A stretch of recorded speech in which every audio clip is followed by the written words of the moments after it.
वसल्लम अला रसूलिल करीम अम्मा बाद फ़ाउज़ु बिल्लाहि मिनश शैतानिर रजीम बिस्मिल्लाहिर रहमानिर रहीम रब्बी इश्रह ली सदरी व यस्सिर ली अमरी वहलुल उक़दतम मिन लिसानी यफ़क़हू क़ौली रब्बी ज़िदनी इल्मा रब्बी ज़िदनी इल्मा वजअल ली वज़ीरम मिन अहली अल्लाहुम्मा हासिबना हिसाबन यसीरा अल्लाहुम्मा हासिबना हिसाबन यसीरा अल्लाहुम्मा हासिबना हिसाबन यसीरा। ये ज़रूर दुआ पढ़ा करें ताकि अल्लाह ताला हमारे हिसाब आसान फरमा दे।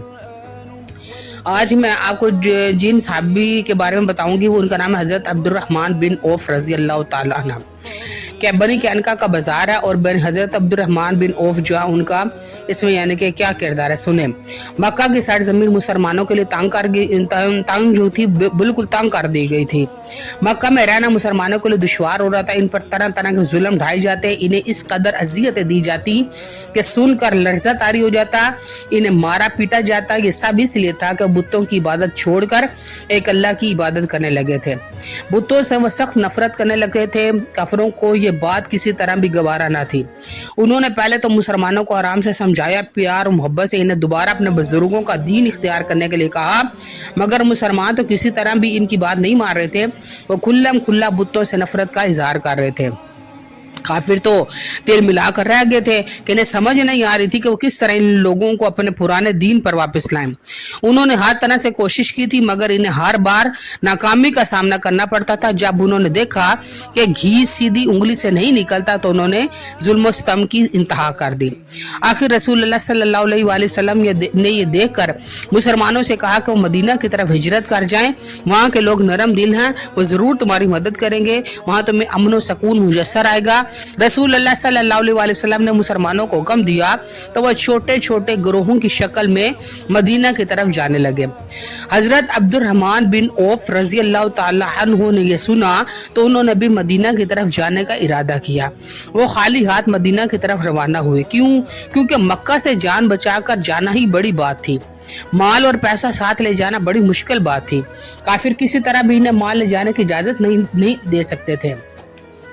पहले तो काफिरों ने मुसलमानों को मदीना जाने से ना रोका, मगर जब उन्होंने देखा कि इस तरह तो तमाम मुसलमान छोटे छोटे ग्रोहों की सूरत में मदीना चले जाएंगे, वो एक दिन ऐसा आएगा कि मक्का में कोई मुसलमान बाकी नहीं रहेगा, वहाँ इन्हें अमन और सकून की जिंदगी मिलेगी और इस तरह तो हमें मुंह की खाना पड़ेगी। वहाँ जाकर वो ताकतवर हो जाएंगे, फिर इन्हें हम पर हमला करना, कहीं वो हम पर हमला ना कर दें। अगर ऐसा हुआ तो ये हमारे लिए बहुत मुश्किल होगी। ये सोचकर उन्होंने मक्का से निकलने वाले रास्तों पर पैरा बिठा दिया ताकि कोई मुसलमान मक्का से ना जा सके। वो तो मुसलमानों को अपने इंतकाम का निशाना बनाना चाहते थे। अगर वो सब मक्का से चले जाते तो वो अपने बुतों को झूठा कहने वालों से इंतकाम कैसे लेते। चुनांचे उन्होंने मुसलमानों पर फरार के तमाम रास्ते बंद कर दिए। हजरत अब्दुर्रहमान बिन औफ रजी अल्लाह ताला अन्हु किसी न किसी तरह छुपते छुपाते मक्का से निकलने में कामयाब हो गए। मक्का से मदीने का रास्ता बड़ा तवील और दुश्वार गुजार था। रास्ते में बियाबान सहरा था और सहरा भी इस कदर खौफनाक कि कहीं रेत के ऊंचे ऊंचे टीले थे तो कहीं रेत के वसी मैदान और रास्ता भी फूल भलैयों पर मुश्तमिल था। अगर कोई इन भूल भुलैयों में खो जाता तो कभी यहाँ से ना निकल पाता। इन्हीं टीलों से सर टकरा कर रेत के इस मैदान में एड़ियां रगड़ कर मर जाता। मगर इसके बावजूद मुसलमानों ने रास्ते के तमाम मुश्किलात की जरा भी परवाह न की और मक्का से मदीना की तरफ हिजरत जो है शुरू कर दी। कुछ अर्सा बाद अल्लाह ताला ने रसूल अल्लाह सल्लल्लाहु अलैहि वसल्लम को हिजरत की इजाजत दे दी। रसूल अल्लाह सल्लल्लाहु अलैहि वसल्लम भी हिजरत करके मदीना पहुंच गए। आप सल्लल्लाहु अलैहि वसल्लम ने मदीना पहुंचकर हजरत अब्दुर्रहमान बिन औफ रजी अल्लाह ताला अन्हु का भाईचारा हजरत साद बिन रबी रजी अल्लाह ताला अन्हु से कर दिया। हजरत साद बिन रबी रजी अल्लाह ताला अन्हु मदीना के बहुत मालदार शख्स थे। अल्लाह ने इन्हें बहुत ज्यादा दौलत से नवाज रखा था। जब हजरत अब्दुर्रहमान बिन औफ रजी अल्लाह ताला अन्हु का भाईचारा हजरत साद बिन रबी रजी अल्लाह ताला अन्हु के साथ कर दिया तो हजरत साद बिन रबी रजी अल्लाह ताला अन्हु ने इनसे कहा, मेरे भाई, मैं मदीना में सबसे ज्यादा मालदार शख्स हूँ, मेरे पास दौलत की कोई कमी नहीं। अब इस ساری دولت میں تمہارا بھی اتنا ہی حق ہے جتنا اس دولت پر میں میرا حق ہے۔ مال و دولت کے علاوہ میرے پاس 2 باغ ہیں، ان میں سے جو ایک باغ آپ کو پسند ہو وہ آپ خوشی سے لے لیں۔ اگر آپ رضی اللہ تعالیٰ عنہ میری بات مان لیں تو مجھے خوشی ہوگی۔ حضرت عبد الرحمن بن عوف رضی اللہ تعالیٰ عنہ نے سنا تو مسکرا کر کہنے لگے میرے بھائی تمہارا بہت بہت شکریہ۔ حضرت سعد بن ربیع رضی اللہ تعالیٰ عنہ نے پھر اصرار کیا۔ آپ رضی اللہ تعالیٰ عنہ نے فرمایا کہ آپ میرے دینی بھائی ہیں، میرا مال آپ کا مال ہے، آپ بغیر کسی جھجک کے میرے مال کو اپنا مال سمجھ کر استعمال کر سکتے ہیں۔ حضرت عبد الرحمن بن عوف رضی اللہ تعالیٰ عنہ نے ایک بار پھر کہا بھائی آپ کا بہت بہت شکریہ، میں آپ کے احسان مند ہوں کہ آپ نے میرے لیے اتنا سوچا، مجھے آپ کے مال کی کوئی ضرورت نہیں، آپ کا مال آپ کو مبارک ہو، میں محنت مزدوری کرنا جانتا ہوں، آپ اللہ کے مال میں مزید برکت اللہ تعالیٰ آپ کے مال میں مزید برکت عطا کرے۔ حضرت سعد بن ربیع رضی اللہ تعالیٰ نے ایک بار پھر اصرار کیا مگر حضرت عبد الرحمن بن عوف رضی اللہ تعالیٰ نے پھر انکار کیا اور کہا بھائی آپ کا مال آپ کو مبارک ہو، آپ مجھے بازار کا پتہ بتا دے، میں محنت مزدوری کر کے پیسہ کما لوں گا، اللہ اس میں برکت دے گا، میں آپ پر بوجھ نہیں بننا چاہتا۔ اس میں بوجھ بننے والی کون سی بات ہے؟ آپ میرے دینی بھائی ہیں، آپ میری بات مان لیں۔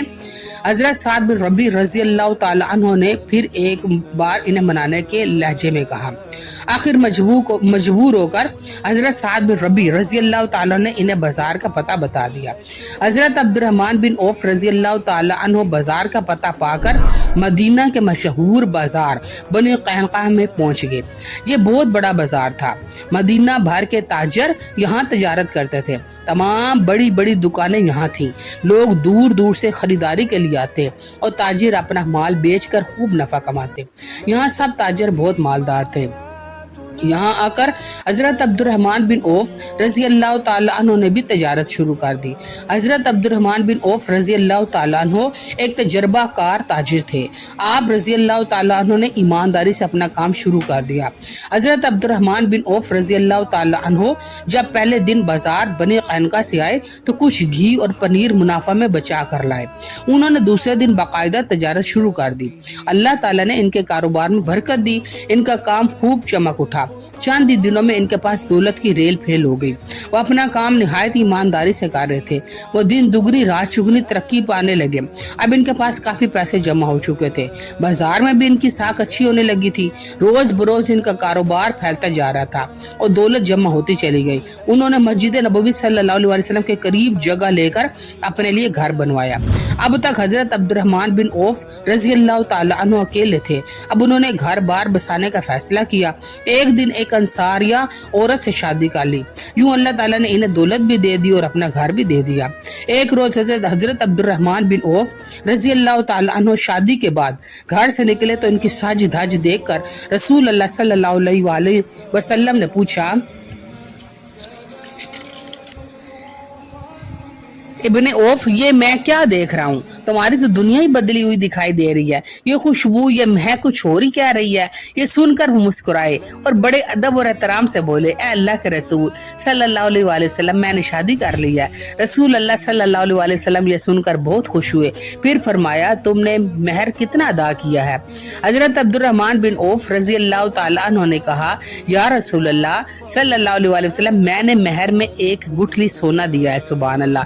یہ سن کر رسول اللہ صلی اللہ علیہ وسلم نے فرمایا اب تم ولیمہ کرو، زیادہ نہیں تو ایک بکری ہی ذبح کر ڈالو۔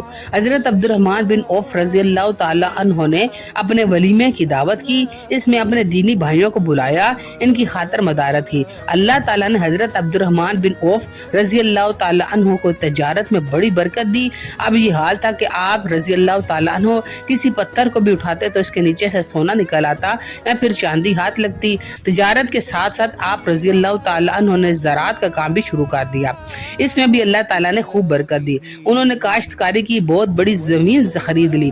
مقام جرف کے کھیتوں کو سراب کرنے کے لیے 20 اونٹ مقرر کیے تھے جن سے صرف کھیتوں کو پانی دینے کا کام لیا جاتا۔ اللہ تعالیٰ نے جس طرح حضرت عبد الرحمن بن عوف رضی اللہ تعالیٰ عنہ کو مال و دولت سے نواز رکھا تھا، اسی طرح وہ اللہ کے راستے میں اپنا مال بے دریغ خرچ کرتے۔ وہ اللہ کے راستے میں جتنا مال خرچ کرتے اللہ ان کے مال و دولت میں اور اضافہ کر دیتا۔